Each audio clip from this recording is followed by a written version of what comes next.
Coming up next, tips to stand out in your new job in your first 90 days and why employees are quitting rather than returning to the office. And we take your calls, and it starts right now.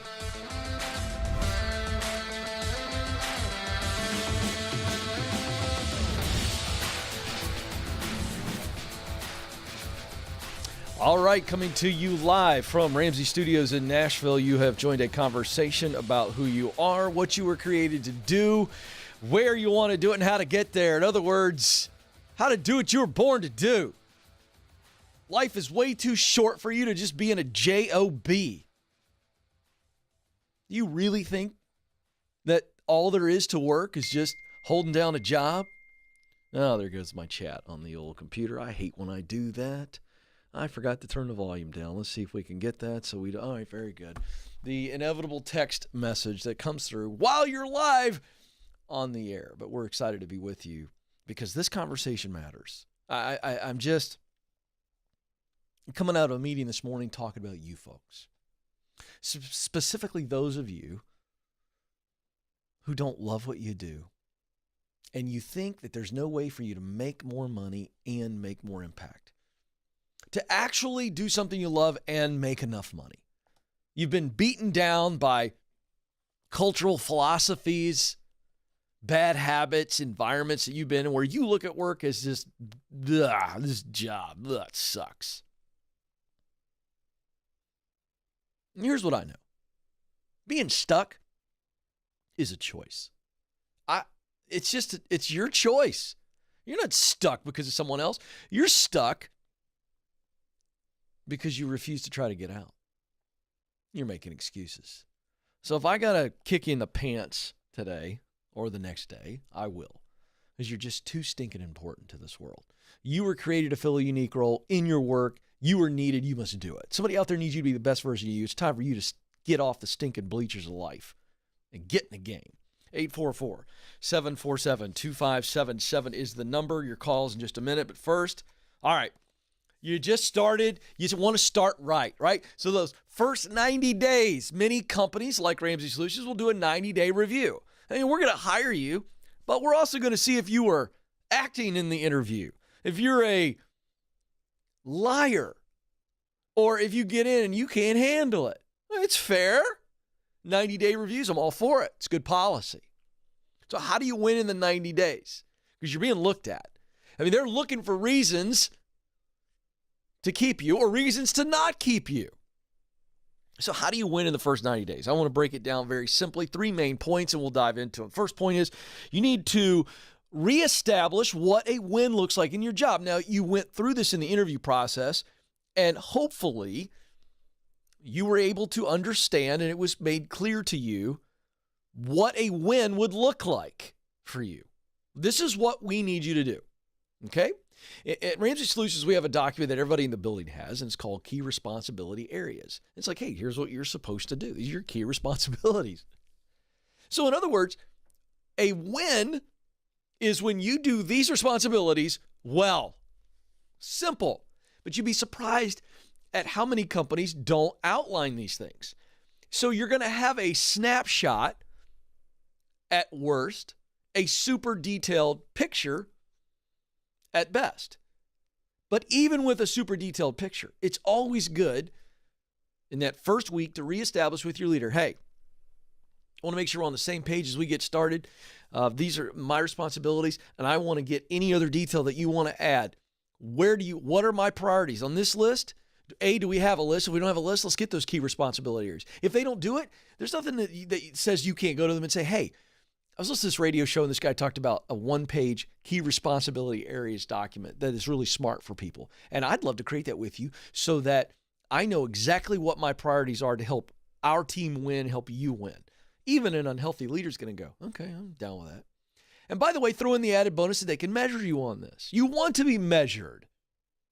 But you can't be measured if we don't know what we're measuring. And some leaders are awful. They're terrible leaders. They don't know how to do this. Do it for them. So number 1, reestablish what a win looks like. First week. Okay? Number 2, deliver on those results. You got 90 days. You ought to think of it. I got 90 days to really build my brand, by delivering results based on what I've been told by my leader, and getting it in writing is awesome. Not just for you, but for them. Deliver on those results. Go above and beyond the results. And then number 3, build relationships. This is where a lot of people just kind of go on autopilot when they start a new company, and I get it. They're trying to deliver, and they're working hard to get their head down. If you do those first 2 things, you're going to do very well. Okay? You will.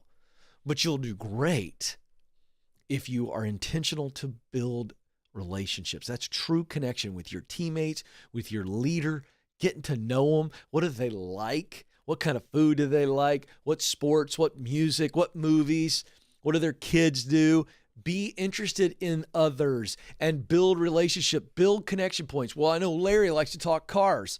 So I don't know much about cars, but I can watch an auction here or there, or I can read something I can find, and I can go, hey, what's the latest on it? I read about this thing, this new Tesla or whatever, and watch Larry light up.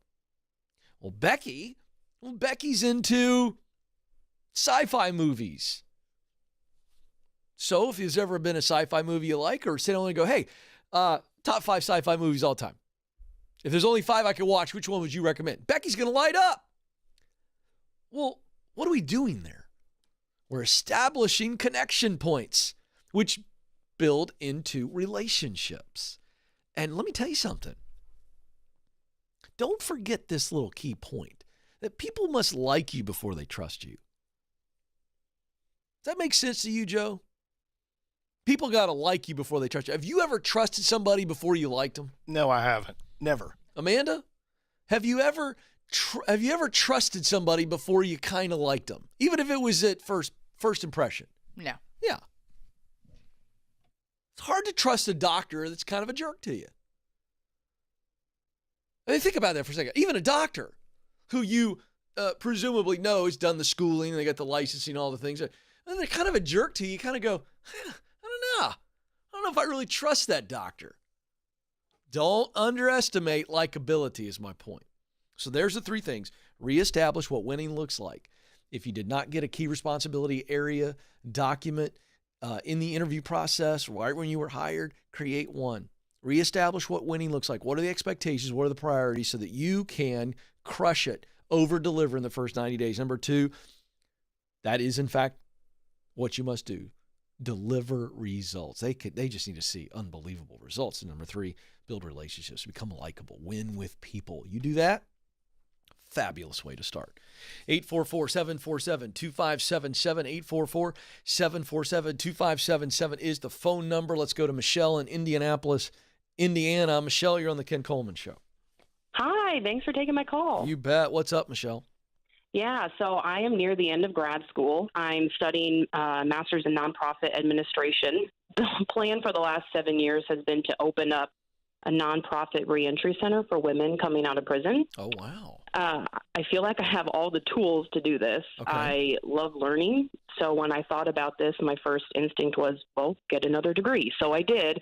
But now I'm at the end of that, and I'm terrified to start. I'm terrified of failing. I have never been this way in my life. But now I'm just terrified to actually open it and start, and then it totally crash and burn. Okay. What happens if you launch this thing and it crashes and burns? Tell me the negative things that come out of that. I'm serious. Well, I refuse to take out debt, so that's not going to be a problem. I start over with something new, I guess. Okay. But what happens? What are the negative effects to you personally and professionally if you start this nonprofit and it goes up in smoke? I understand you're not going to be in debt. Oh, you can't think of any? No. I mean, all of my friends and family are supportive, so if it crashes and burns, then it just wasn't meant to be. So you're not going to have any negative financial fallout? I know you're not going into debt. Okay. No, I haven't invested anything. I just got off of a fund development class, which gave me a lot of confidence in fundraising. So you don't need the income. So you have... No. My husband can totally financially provide for us. Okay. And he will be. I'm leaving my job in August to start this. Okay. So best I can tell, because you're not going to go into debt. You won't have a millstone of debt around your neck. You will not be homeless living under a bridge. No. And you will not be deserted by your friends and family. No. Why in the world are you so freaking terrified? I don't know. I don't buy it. There's a reason. And you Well, should look. Now, hold on a second.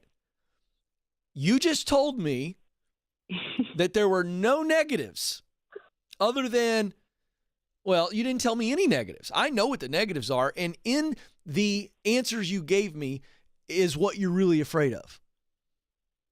So I'm going to push you one more time, and I want you to tell me what you're really afraid of, because you know. Failing. Yes.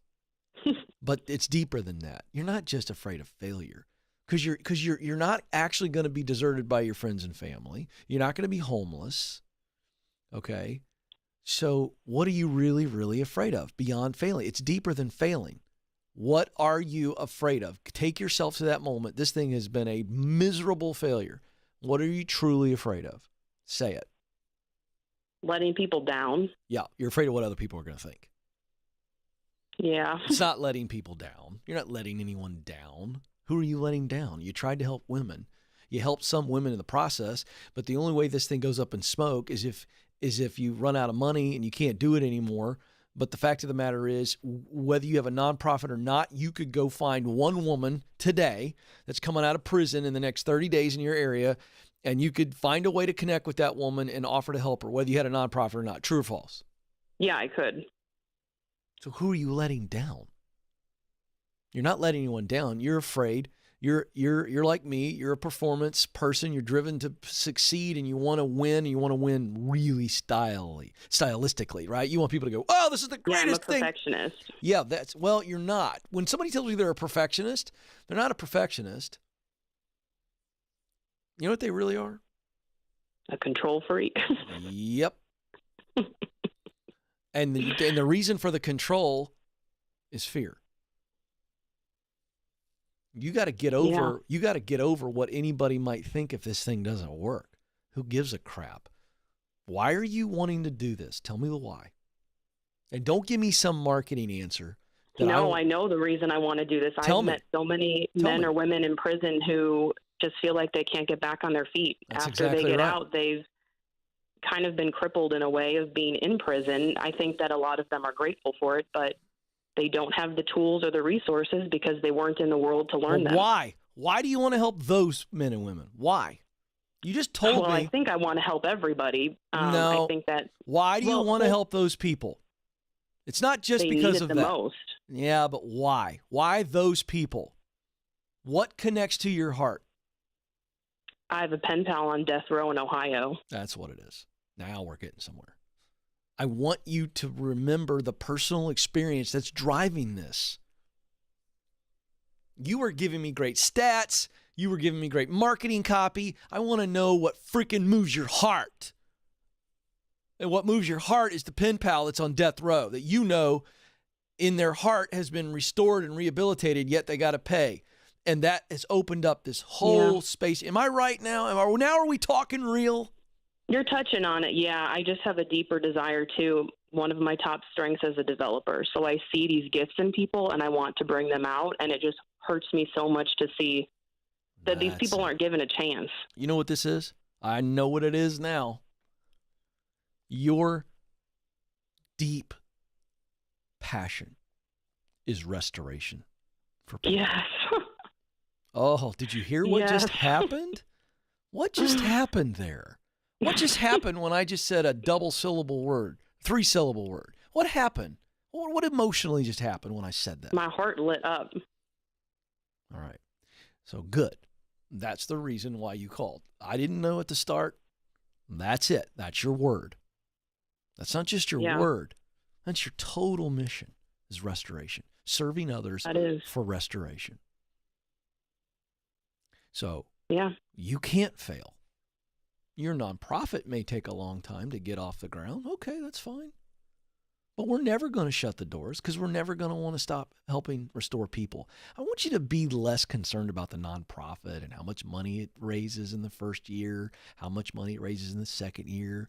I want you to stop worrying about, well, I'd love to change recidivism rates by 5% in my county over 5 years. All those things are lofty and all those things are great. I just know you already. You got all these big, lofty, glitzy goals that are coming from your heart. Am I right? Yeah. And that's what's intimidating the absolute snot out of you. Yeah. Stop. Michelle, who cares about the nonprofit? Just go help 5 women in 1 prison. And then sit back and learn, what did I do right? What did I do wrong? What could I have done better? What do I want to do differently? And help 5 more women, and then 5 more. Then we'll worry about all the fancy stats and hiring an executive director and a marketing and a website. Just go help women and men who want a chance. You hear me? Yeah, I do. The nonprofit. I like that idea. Yeah, I know. It's not so stressful, is it? No, it's not at all. The organization will grow off of the momentum that you create, not out of your wonderful business plan. Go help people. Go help more people. Then go help more people. Start telling everybody about it because they're going to tell people, but just go deliver results. You think that those stories aren't going to tell themselves? You need to stop worrying about marketing and promotion. You need to go help people because of that deep, abiding love of restoration. Let restoration lead you. Everything else takes care of itself. Now, you are done on this phone call because you need to stop worrying and stop fretting and stop planning, and you need to start helping, serving, loving, guiding, deliver results. The nonprofit will grow on its own. 844-747-2577. Let's go to Will in St. Louis, Missouri. Will, you're on the Ken Coleman Show. Hey, Ken, how are you? I'm living the dream. What are you doing? Hey, so my question is, a little preface to it. I'm planning on moving out of St. Louis at the end of the summer. And currently I work for a mortgage company as an assistant to a bunch of loan officers. I'm working the baby steps, though, and my problem is that on a day-to-day basis, I am trying to pay off my debt, but I have to put people hundreds of thousands of dollars into debt in order to pay mine off. So I just feel grimy and dirty and disingenuous every single day when I come home for doing my job. Okay, listen, you got a great heart and you're on fire. You're gazelle intense.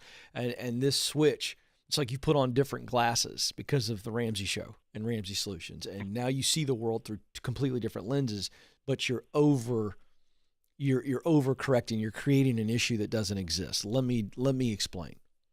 Based on what you know about Ramsey Solutions, Dave Ramsey and the baby steps, do we consider a person to be debt-free even if they have a mortgage on their home? Yes. Yes, we do. Which means we don't think that you're an evil sinner if you still have a mortgage on your home. Mm-hmm. Would you agree with that statement? Yeah, my issue with it is just some of the people that we are working to get a home. I mean, you know, I'm the person that gets to look at the credit reports and the bank statements and all that stuff. And I just want to take these people, you know, put my arm over their shoulder and say, like, hey, maybe it's time to wait for this. Like, let's not do it right now. Let's take a little time. Let's save up the money. Hold on a second. What's saying that you can't do that? Well, then nobody gets paid. I mean, my loan officers would be furious if I did that because then they wouldn't get their commission checks and that. Wait a second. You're acting mentality. like, okay, but that's assuming then that everybody you come across you think should not be getting a mortgage. Not everybody, just some. Okay, how many? How many are some on a monthly basis? I mean, usually meet 1 to 2 people, maybe 3. Okay, so out of 1 to 3, if you, in conversation with them, go, listen, I can get you the loan. We can do this. I just don't know if you should do this. And here's why. I think you should wait a little bit. What do you think each of those 3 people are going to do if you were to say that to them? The thing that you feel that you should say to them, what do you think they're going to do? they're either going to thank me for it or they're going to hang up and go to another mortgage company and do it all again. Exactly. So is it your responsibility? Now, listen, if you want to change careers, that's fine. And I'm going to help you do that. But I want to just address this. You're not peddling something that is illegal or immoral. I just want to help you separate that. That's all I'm trying to do. I'm not trying to talk you into continuing to give loans to people who shouldn't get them. But I'm saying you have options. You're not going to put anybody in the poorhouse if you send these people the other way. But guess what? They're going to go to another mortgage company. Mm-hmm. So, True. I mean, I just don't want you to beat yourself up. But if you want to go do something else, it needs to be in your sweet spot. It needs to be in an area that you are good at, an area that you enjoy, and an area that creates results that matter deeply to you. And there's no question that you are not on mission right now because you don't feel good about some of the situations where people are using your product. So that's missional. You're not creating results that matter to you, correct? Correct. Yeah, you feel bad about it. The original question that I had was like, because I'm feeling this way and I know that I'm leaving the area in a few months, should I just go should I keep doing what I'm doing until I get to the new city I'm moving to? Yeah. Or should I just drop it, do part-time jobs, side gigs? You know what? If you can replace your income with part-time jobs and side gigs for 2 months, sure. I have no problem with that. But I don't want you leaving this job with 2 months to go because you're beating yourself up. That's why I made the speech I made. I know what you were asking me, but I got to get you to the right emotional state. Yeah. For you to be able to understand what decisions you should make. So I'm fine if you want to leave the job today. I don't care. But I'm not going to advise you to make a bad financial decision because you're not doing anything immoral. You're not doing anything wrong. And if you're leaving in 2 months anyway, this is a fresh start you need. Now let's go do something. If you want to stay in the finance world, then get excited about doing something that doesn't conflict with your values. So there's my answer. Sure. If you can replace your income over the next 2 months doing something else, yeah, leave. If you can't, or it's going to be a struggle, I just don't know why you would take a step backwards when you're leaving in 2 months anyway. Make sense? Yeah, absolutely. Does that answer your question? You got anything else? No, that helps out a lot. It answers, so I really appreciate it. Yeah, listen, you're a good dude, man. Okay? I want you to take the robe of guilt off your shoulders. You're not a bad guy. Okay? Okay. All right, good. 844-747-2577. Quick break. When we come back, we'll get in the news and maybe another phone call. Don't move. This is the Ken Coleman Show.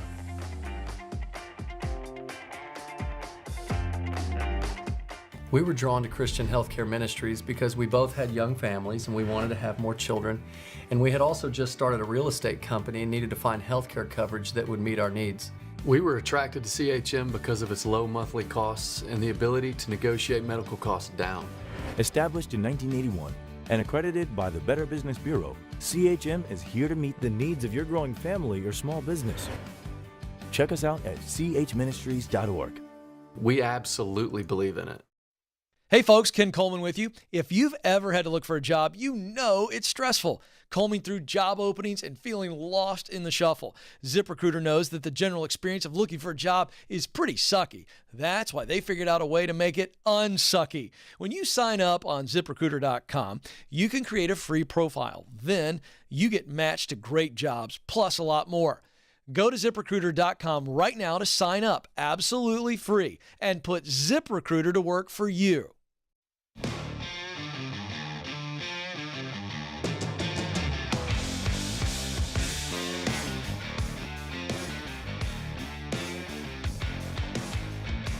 Welcome back to the Ken Coleman Show, where we help you discover what you were born to do and then actually do it.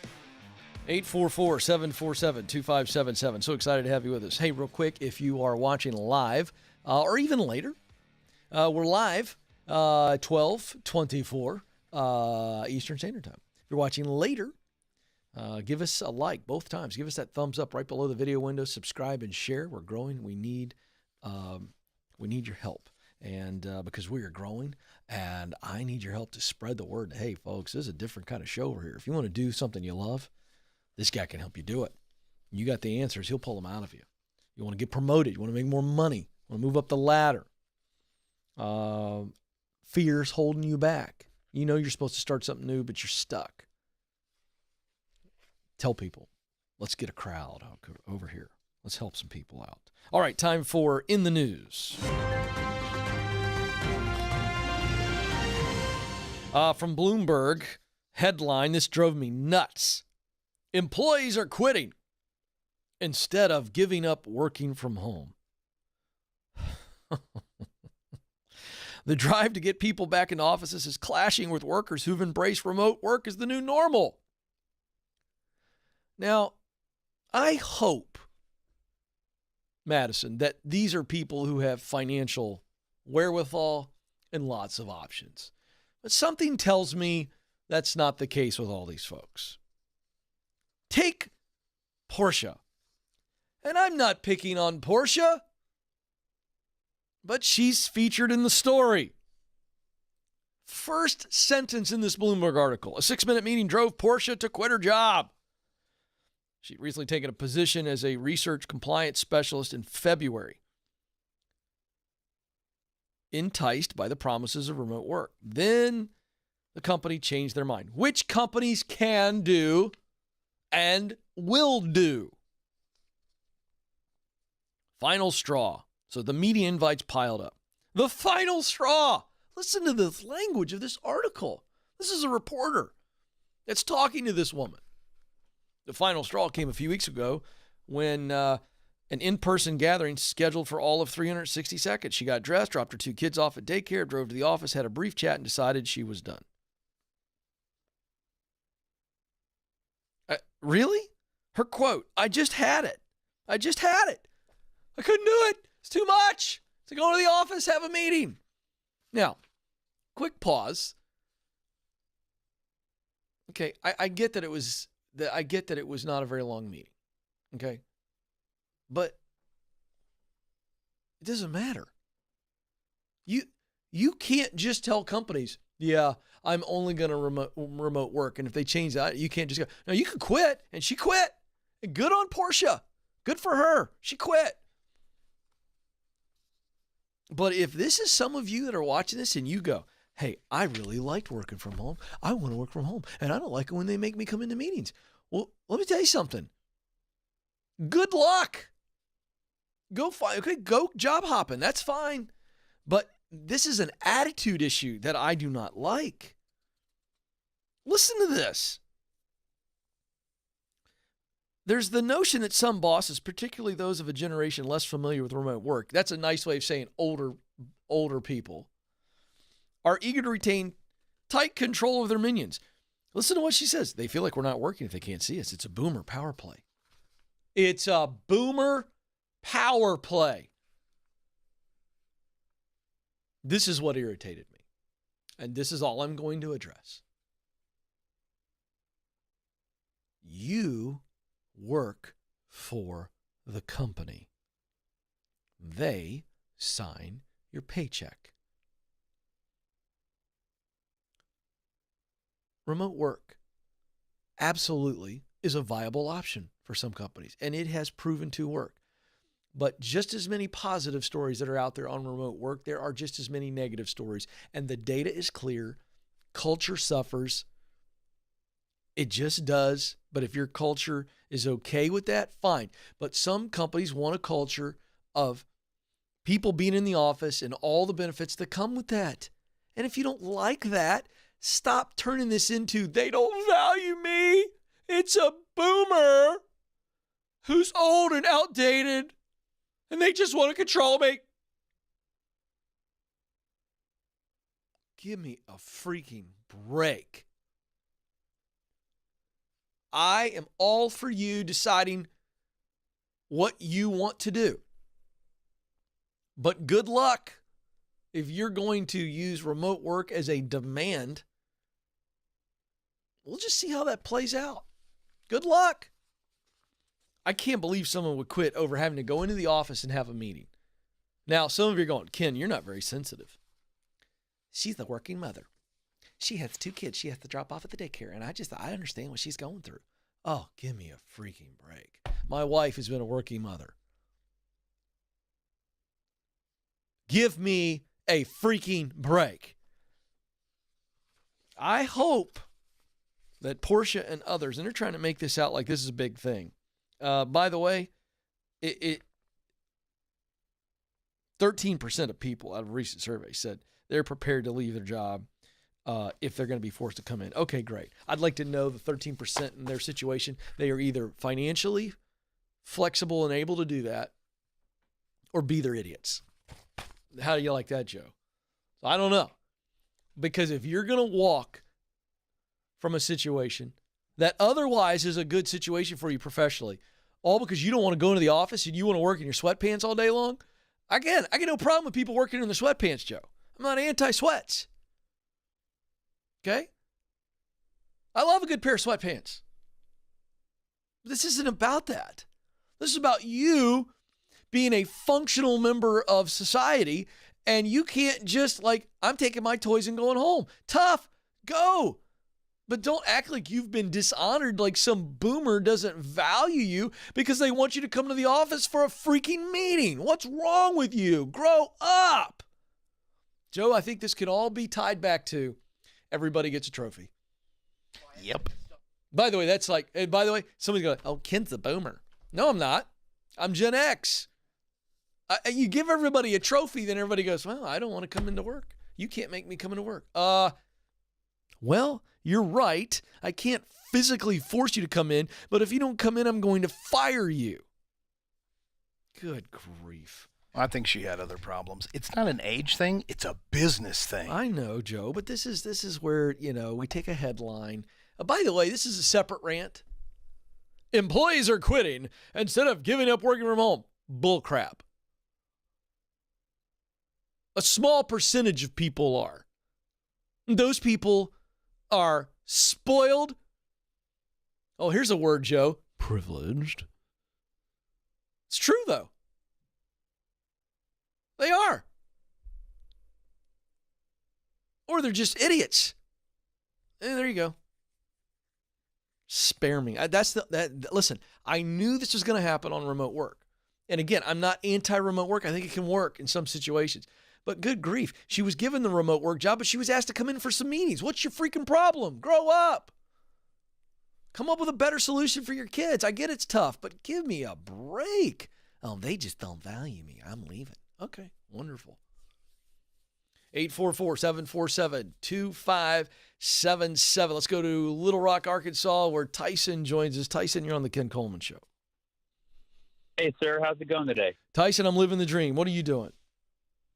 I'm good. Just talking to you. Happy to share with you my question. All my right. question is, I'm currently in the military, and I've got about a year left in my contract. I'm in grad school, about halfway through my Master's of Finance, and looking to get a little closer to my wheelhouse. I believe I've got what it takes to contribute more in the service, but I want to get more in my wheelhouse and closer to my proximity principle. All right. So what's the wheelhouse? Where are we going? So I've got a business finance background, prior military, joined a little later in life, been 3 years. Been in the technical engineering field in the Air Force, and proud to do it. Just want to get closer to that business and finance skill set. Okay, great. So really, you're clear. If you look at my 7 stages, let's walk through for the audience and for you where you are. You are ready to step into, get qualified. You may already be qualified, and that's so you're clear. You're clear on what you want to do, why you want to do it. That's stage 1. Yes, sir. Stage 2 is, what do we need to do to get qualified? Are you already qualified, or are there a few things you need to do? There are a few things I need to do from a process standpoint. So I'm actually got a couple options right now. One of them is cross-training into another career field. Great. And so with that, I'll need to, speak to folks who are SMEs in that field, perhaps like contracting and being a healthcare administrator, things like that. Perfect. So that's what you need to learn and do. That would be the education and experience. Can you afford that? Do you have the financial means to be able to do that? To speak with them? No, to get qualified. To do the things you just told me you need to do. Do you have the money to be able to do that? Is it costly or is it affordable? No, it's affordable. I mean, I can just network through the network. Oh, it's not like some type of certification or something. Correct. No, it's not. Okay, great. Oh, so there's no cost at all. No. Okay, I'm sorry, I misunderstood it. It sounded very fancy to me. It's over my head, so I get it. Okay, so now we're qualified. It's really about stage 3, getting connected. That's really Correct. where you are, is going to get connected. You make those connections, and opportunity is going to come your way. True or false? Yes, sir. I think the biggest thing I'm concerned about slightly is not so much the connected part, which is great, but it's more of less of I'm finishing my master's in finance next summer. And so to, basically at the level I'm at in the military, to how long it's going to take in order for me to actually use my master's degree, that body knowledge, in order to get in that space at the right time, so to speak. That's my biggest concern. Well, again, this is where I'm a little confused, because you're talking about making all these connections, and now I'm hearing about the master's in finance. So if it's moving Correct. from the military in 1 year, and the position you ultimately want to get into is going to require the master's in finance, am I understanding that correctly? They won't require it, but what it will do is keep me competitive, give me competitive advantage, so to speak. Yeah, but my point is, in 1 year, we want to get you out of the military. So getting you out means you're going to get into the finance area. You may have to enter into, your entry level or whatever that's going to look like for you.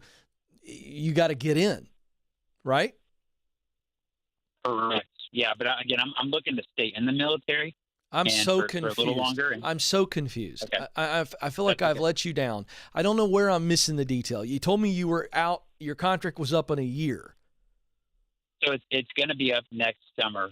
And so I'm looking at a couple options. One is a cross-training option where I can cross-train to another career field, which will give me a few extra years in the military with doing a new job.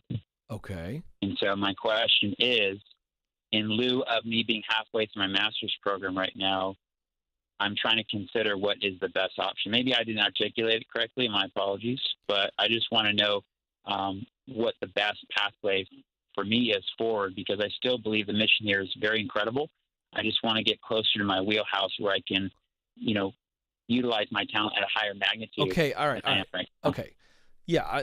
So option A is re-up and stay in the military and cross-train, which I don't understand what that means, but I don't think it matters. So, okay, cross-train. So you do some of the finance stuff and some other stuff in the military, I guess. Okay, that's option A. Mm-hmm. I still I'm not clear on what option B is. I understand it's the master's, but does that mean you're leaving the military in 1 year? That's what I'm having a hard time. You got to tell me what the difference between A and B is. I know what A is. What's B? Okay, B is going back out in the civilian world if I do choose to do that, and basically find job like everybody else, getting out of the military, finding a private company, and finding where I can use that experience and my skill set and that body knowledge of my finance degree. Okay, now we got it. Well, Yes, to me, it's all about where do we want to end up.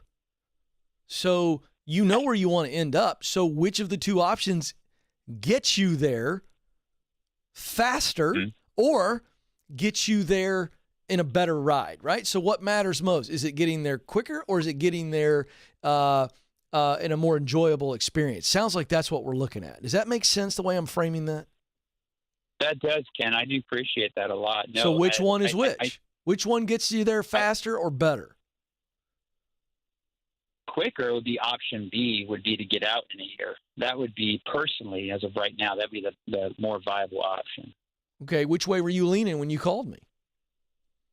I was honestly leaning towards B, but because of the mission of your proximity principle, Yeah. A is still kind of attractive, but with my talents and passions, I'm leaning towards B.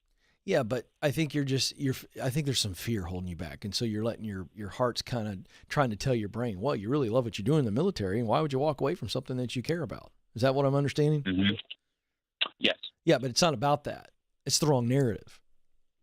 It's not about leaving something behind that you've enjoyed. Every step up the ladder, we must leave something behind. True or false? True. I mean, you can't take it all with you. So, I use the ladder analogy, and I use the metaphor of climbing Mount Everest. I mean, look, man, where do you want to go? You know where you want to go. You can't stay and climb at the same time. It's time to leave. I think I'd go option B. Option B is the best option for you. That's what you said, not what I said. And so now, to me, it's very, very clear. I don't think there's a wrong choice. I just think there's a better choice. And I think you framed it up as what's right, what's wrong, and I think it's what's best. And I think staying is good. I think leaving is better. Do you agree with that? I do. I know at the end of the day, I want to return to financial services at some point, and want to be working either in like portfolio management or financial advisory. So, I mean, I know my clear end goal for the long haul. I know. Like that's having to give yourself away and things like that. So make the right decision. Make the best decision. And the best decision is up to you. It's not up to me. Neither one of these decisions are wrong. I just think you're making excuses for why option A is still on the table. And I think you need to be honest with yourself and go, why am I still holding on to A? And it's okay to ask that. It's okay to answer it. And if the answer comes back that, this and this, and so I want to experience A little bit longer, then I'll be ready to release. It doesn't sound like that's what's really going on. I think you got some fear, and I think you got some doubt, which is normal.